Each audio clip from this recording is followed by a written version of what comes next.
Bajaj finance limited के बारे में। दोस्तों, अगर आज के दिन की बात करें तो ये कंपनी आपको काफ़ी ज़्यादा फोकस में देखने को मिल रही थी। अब फोकस में रहने का सबसे बड़ा रीज़न है न्यूज़। अब न्यूज़ जो हमें सुनने को मिल रही है वो कंपनी के बिजनेस से रिलेटेड सुनने को मिल रहा है, बट एग्जैक्ट वो सारी चीज़ें हैं क्या, तो चलिए उसकी बात करते हैं। तो देखो दोस्तों, आज के दिन की बात करें तो बजाज फाइनेंस में एक टाइम पे आपको 3% के आसपास की तेज़ी भी देखने को मिला था।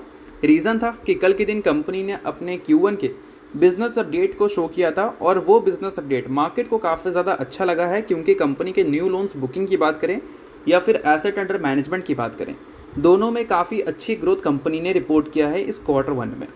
अब चलिए एग्जैक्ट सभी फिगर्स को अच्छी तरह से समझ लेते हैं। तो देखो, यहाँ पर मेंशन किया गया है कि NBFC यानी कि बजाज फाइनेंस की बात हो रही है, इनके जो एसेट अंडर मैनेजमेंट है वो इस बार अगर हम ईयर ऑन ईयर बेसिस पे कंपैरिजन करें तो 25% से बढ़कर देखने को मिला है। इस बार हमें एसेट अंडर मैनेजमेंट कंपनी का जाता हुआ दिखा है 4,41,000 करोड़। और इसी को अगर पिछले साल के Q1 से कंपैरिजन करें तो वहाँ पर था 3,54,000 करोड़, यानी कि ईयर ऑन ईयर बेसिस पे 25% की ग्रोथ कंपनी ने दिखाया है। अब देखो, ये जो 25% की ग्रोथ है ये उस पीरियड में कंपनी ने दिखाया है जिसमें रेपो रेट जो है वो 6.5% पे था। अब रेपो रेट 1% से कट होकर अभी के टाइम पे देखोगे तो 5.5% के आसपास है, यानी कि उम्मीद है मार्केट को कि अभी 25% की ग्रोथ कंपनी अगर एसेट अंडर मैनेजमेंट में दिखा रही है तो हो सकता है कि Q2 में इस ग्रोथ से बेटर कंपनी रिपोर्ट करती हुई दिख जाए। ठीक है, तो इस चीज़ को थोड़ा ध्यान में रखना। अब इसके अलावा दोस्तों, अगर हम बात करें एसेट अंडर मैनेजमेंट इस क्वार्टर में कितना इंक्रीज़ हुआ है, तो सिक्वेंशियल बेसिस पे अगर हम देखें तो 24,750 करोड़ हमें बढ़कर देखने को मिला है कंपनी के एसेट अंडर मैनेजमेंट, अगर हम पिछले क्वार्टर के एसेट अंडर मैनेजमेंट को कंपैरिजन करें इस क्वार्टर से तो। ठीक है, अब इसके अलावा दोस्तों कस्टमर फ्रेंचाइजी का डेटा भी आपको देखने को मिलेगा, जिसको अगर देखोगे तो इस बार हमें Q4 में लगभग 4.69 मिलियन बढ़ते हुए देखने को मिले हैं और टोटल जो हो चुके हैं वो 106 मिलियन से थोड़ा ऊपर है। बोल सकते हैं 106.51 मिलियन टोटल कंपनी के कस्टमर फ्रेंचाइजी हैं। अगर इसको पिछले साल के डेटा से कंपैरिजन करें तो पिछले साल नंबर था 88 मिलियन और अभी के टाइम पे ये नंबर 100 मिलियन को क्रॉस कर चुका है, यानी कि 10 करोड़ से भी ज़्यादा कंपनी के कस्टमर फ्रेंचाइजी हैं, ऐसा हम बोल सकते हैं।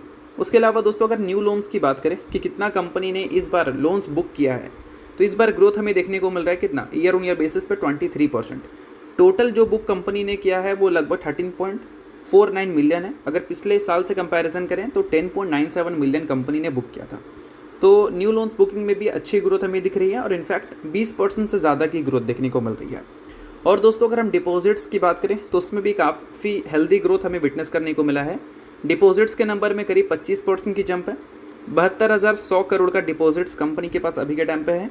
अगर पिछले साल का रिकॉर्ड देखोगे तो 62,774 करोड़ था। अब देखो दोस्तों, कंपनी का 2026 के फाइनेंशियल ईयर को लेकर स्टार्टिंग में जो गाइडेंस था वो 25 से 27% का ग्रोथ रेट का था कंपनी के एसेट अंडर मैनेजमेंट का। फिर इसको कंपनी ने कम कर 24 से 25% कर दिया था। पहले कंपनी ने बताया था कि मिनिमम 25% की ग्रोथ हम अचीव करेंगे और अब कंपनी ने बताया है कि मैक्सिमम हम 25% की ग्रोथ अचीव करेंगे। और कंपनी का जो एसेट अंडर मैनेजमेंट रिपोर्ट हुआ वो कितना रिपोर्ट हुआ, 25%, यानी कि मैक्सिमम नंबर के आसपास। अब ये जो ग्रोथ रेट कंपनी ने दिखाया है ये 6.5% पे जब रेपो रेट था उस हिसाब से दिखाया। अब जो रेपो रेट है वो 5.5% के आसपास है, तो हो सकता है कि जो कंपनी का अर्लियर गाइडेंस था यानी कि 25 से 27% वाला, वो कंपनी हो सकता है कि आपको अचीव करती हुई नज़र आ जाए इस फाइनेंशियल ईयर 2026 में। इस चीज़ को थोड़ा ध्यान में रखना।